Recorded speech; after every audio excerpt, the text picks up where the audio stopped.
everyone.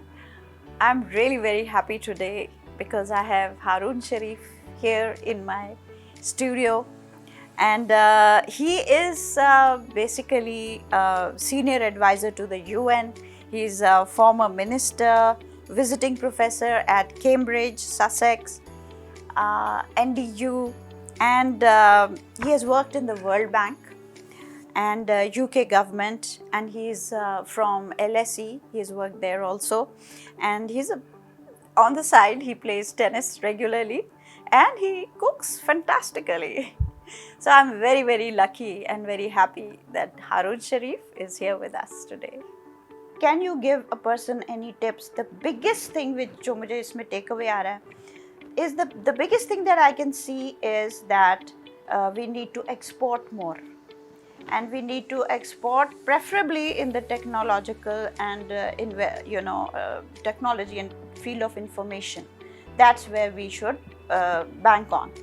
So, but how can anybody do anything like you were saying that the government, we expect things from the government, but here even if we are going to do it ourselves, the government intervenes.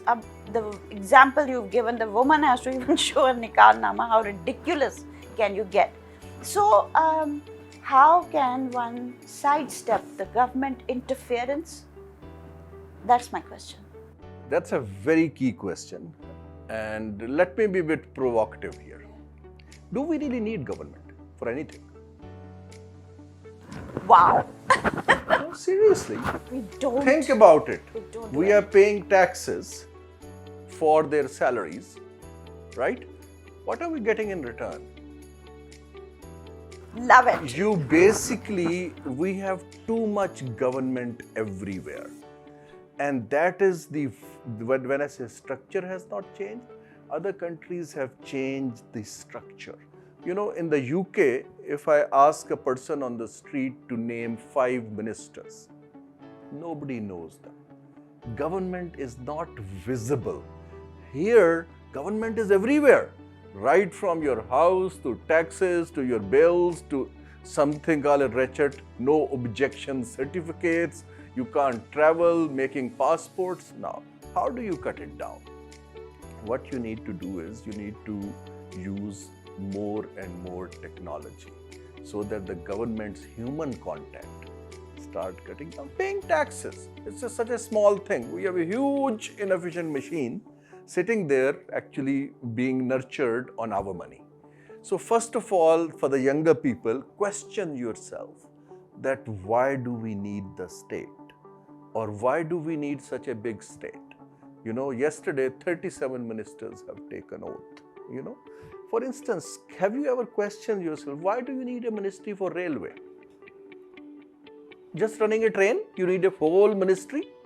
You know, that thing can be done by a small company, the way it's done all over the world.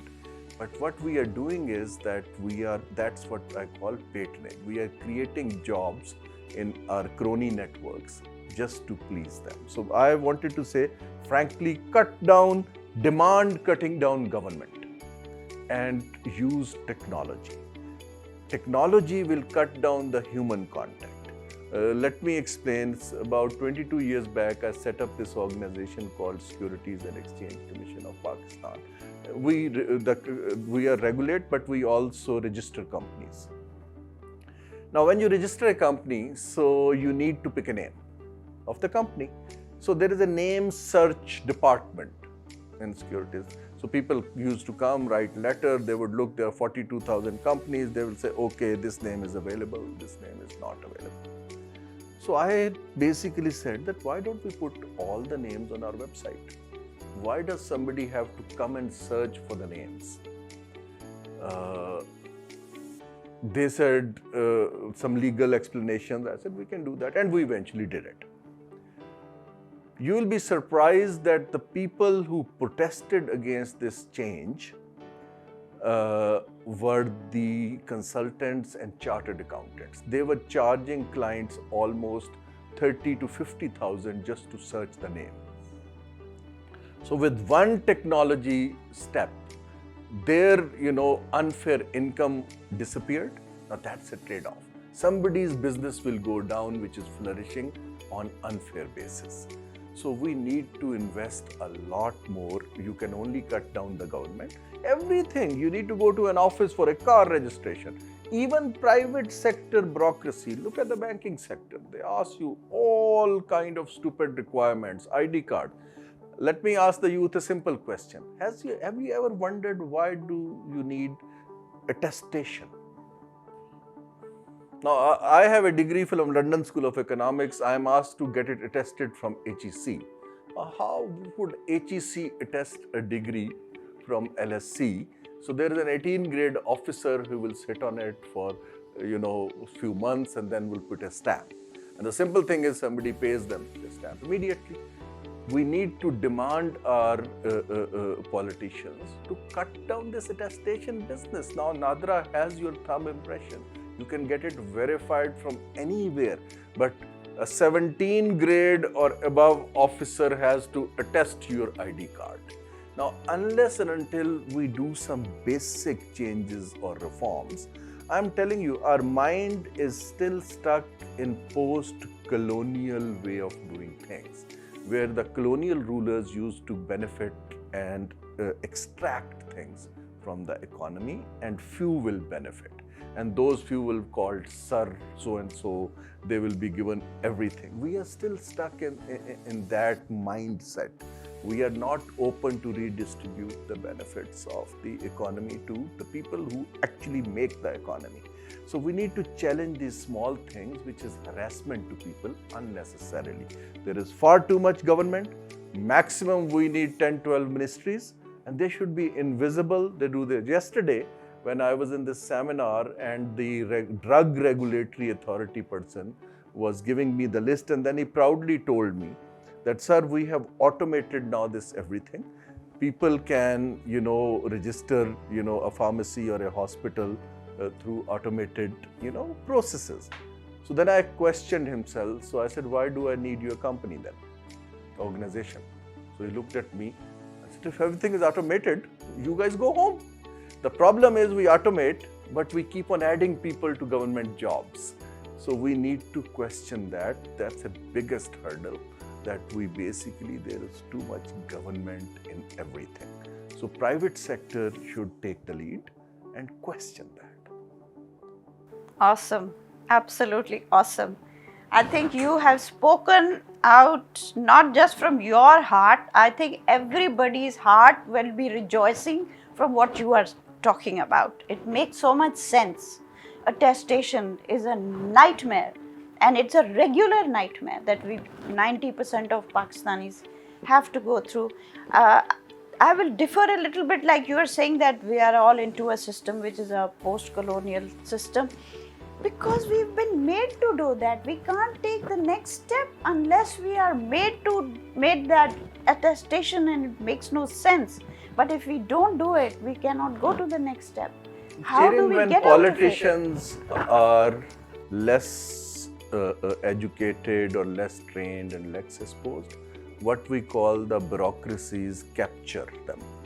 So whatever bureaucracy tells them, they listen. I'll give you now a very interesting example. When I was the minister, you visited my room. Yes, sir. That room was almost size of a 1-canal house. We were short of space, and my office was renting another office, to accommodate some young researchers I was hiring. So I said, why do I need such a big room? Why don't you divide my room into two? And we accommodate these people here, will save money and, hassle. Immediately, my bureaucracy brought me a 1936 rule that the minister's room cannot be smaller than this size. So what they are using is that this is a ratchet, old, broken, obsolete set of rules to basically show them that they have lots of power. So we need to get out of that mindset. Now that mindset will only change once we have people ruling us who have seen the world. They understand the hurdles created by these, artificial barriers. But the quickest answer to that is digitize these services which government offers. Once the human touch disappears, then a lot of these offices will not be needed anyways. Now you can do anything on a laptop. You don't need a physical office. Physical office globally is disappearing. You can work from anywhere, you can work anytime, but our youth need to question that is our taxpayer, are our taxes spent on our development, or are our taxes spent on paying government salaries and expenditures? At the moment, let me tell you where your tax money goes. There are three heads. Number one is debt servicing, which is 50% of my budget today. So जो आपके पास आता है, half of that goes back as sood of the debt we have accumulated. Second, it pays for your bureaucracy and your military spending. Okay? There is absolutely nothing left to make roads or make, infrastructure or health or education, or, if population is rising. How many new hospitals you have seen in Islamabad? Islamabad's population has gone 5 times, if not 10, but we don't have new hospitals coming. New universities are not coming. Now the question is that part of development we cover from borrowing more. So the answer is that replace borrowing from investment, which you don't have to repay. But investor will only come, the private investor, if you help them make money. And you should help them make money so that they find Pakistan an attractive destination. When we show them all these hurdles, and then we show them a mindset which is genuinely anti-foreigner.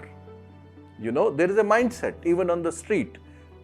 They go to places which are welcoming, which are open societies, where human being is taken as a human being. So we need to have younger people need to think that somebody who is bringing a skill or a technology or money, they are our heroes, because that will lift the country up. Our heroes, what we see on these talk shows every day, are frankly speaking is mostly waste of time, because these people neither have the exposure nor have the understanding, but we are portraying them as people who can give you solutions. I have often asked myself, and when I was in the cabinet as well, I used to wonder that we are taking decisions which are linked to the fate of 220 million people, but how little homework or knowledge we are bringing on table. So our people should, when we elect people, when we meet them, these days you can question anybody through social media. You need to question about how other countries are doing it. Why aren't you abandoning these lots of things? Simple thing. No country in the world give houses and cars and things to bureaucracy or politicians anymore. You are only given a car for official business. Even like the ambassadors here of Western countries, they are not allowed to use their official car for buying grocery. Okay? What we call is you get a salary, you rent a house, you basically lease or buy a car or a scooter or a bicycle, whatever you like. But we need a black car with a green plate and a flag paid by taxpayer. Now that is colonial mindset, that you extract money from taxpayer and do not spend that money on them. You basically keep on expanding your perks. And that is to be challenged, and young people, educated people must challenge that. Not only challenge, but when they get to those positions in these government, Don't be part of it. Don't be part of it. No, challenge could be from outside, but from inside. Yeah. Inside challenge is even more important. Do we really need it? At least be inquisitive, question things productively. I'm not saying that question for the sake of it. But these days, on a click of a button, you can learn how business is done otherwise. You should question yourself, running a school or other thing, that can't we just get rid of these things which are non-productive? So we are stuck in a very old school capture, which promotes cronyism and patronage and perks. And frankly speaking, Today, if you close down 70% of the government, actually nothing will happen. In fact, something good will come out. And long time back, I went to Karachi with the then Prime Minister Shaukat Aziz, and we were talking to businessmen. And he was a very new Prime Minister. He said, tell me one single thing which I can do to help the business community. I still remember, a gentleman stood up and he said, sir, my request is please don't come to Karachi. Because when a Prime Minister comes to Karachi, you close down the roads, there is a security thing, there are protocols, so our business suffers.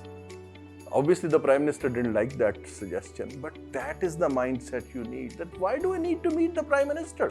Let him make policies and let me do my work. So give space to people. That is my message. I had great expectations from you when we talked about this, but you have expectations have just got left far behind, and you have really come up to the core of the issues at the core of things, and you have offered solutions, you have suggested things which are actually at the heart of everything. People are already on this mindset that they would love to do all that you are saying, and they are understanding it.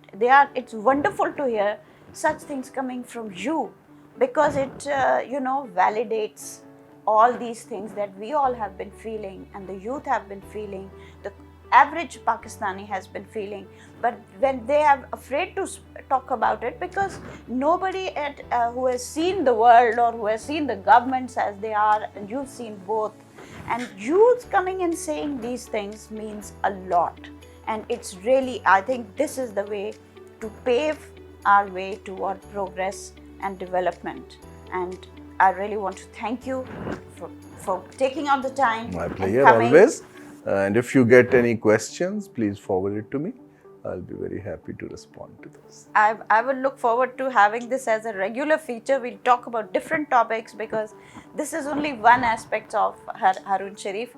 He is a brilliant chef. You'll be surprised. A brilliant tennis player, among other things, a fantastic traveler. And I think he has a lot of tips on how to manage our own selves and our lives individually. That's an important thing, sorry to cut you, Yes. that what you can do at an individual level. So my message very quickly in 2 lines is, question yourself before buying a product which is imported. Can we live without it? We like these brands and logos, but can we actually buy a shirt which is made in Pakistan? Because the country does not have foreign exchange. Save energy and fuel, because country is paying a big price for that. We do a lot of wastage in our houses, and the change starts from the way our lifestyles are done. Question yourself before questioning others, that can I actually live without it? Is it good for me or my country? Save water. This country has a big threat in water shortage, the way population is going up. So these are little tips, and try and continuously improve your skill set, no matter how old you get, because that will add to the economic progress and maturity of a nation. These are few messages which young people must see. We like flashy cars, good things, but question yourself. Can't we live without it? When China grew, they were 90% of them were on bicycles, by the way. They started buying these things when they became rich. So we are not rich as yet. I pray we will be, but at least for that time, learn to sacrifice a bit. It's not even a sacrifice, it's just disciplining ourselves. So I'm so happy the way this interview has gone, because Haroon, I have seen that you have really educated me, definitely. And I'm sure all the listeners are in a better frame of mind today than they were when the interview began. And it's good to know that we have a long way to go, but we at least now know where and in which direction we are supposed to go. Most importantly, we've got to learn from the way Bangladesh, Singapore, and India have managed themselves, and it's time that we also started making informed decisions in our lives individually and collectively. Thank you so much. We look forward to more sessions with you. God bless you.